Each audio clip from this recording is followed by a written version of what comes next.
ഇത്രയൊക്കെ ഞാൻ പറഞ്ഞിട്ടും ധനുഷിനൊന്നും മനസ്സിലായില്ലേ? എന്തിനാ വെറുതെ വീണ്ടും വീണ്ടും ആവശ്യമില്ലാത്ത പ്രശ്നത്തിൽ പോയി ചാടുന്നേ? നിന്നോട് പറയാനുള്ളത് ഞാൻ നേരത്തെ പറഞ്ഞു കഴിഞ്ഞു. മര്യാദ കിടന്ന് ഉറങ്ങാൻ നോക്ക്.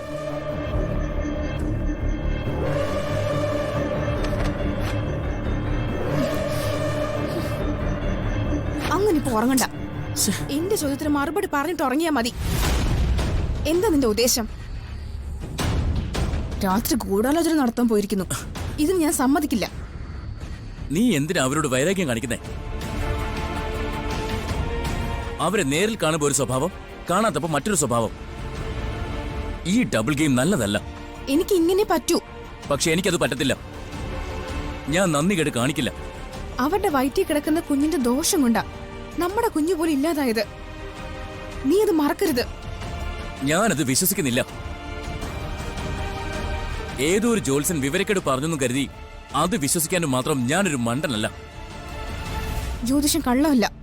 ആ, പക്ഷെ ജോത്സ്യന്മാര് പലരും കള്ളന്മാരാ. പൈസയ്ക്ക് വേണ്ടി എന്തും പറയാൻ മടിക്കാത്തവര്. അങ്ങനെ ഏതോ ഒരുത്തനാ ഈ വിവരമില്ലായ്മ പറഞ്ഞത്. അത് വിവരമില്ലായ്മയാണെന്ന് നീ പറയും.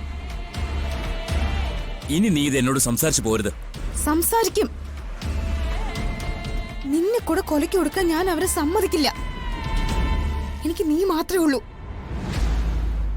ചാവാൻ വിധിയുണ്ടെങ്കിൽ ചാവും. അത് നീയാണെങ്കിലും ഞാനാണെങ്കിലും. നിന്നോട് സംസാരിക്കാൻ എനിക്ക് താല്പര്യമില്ല.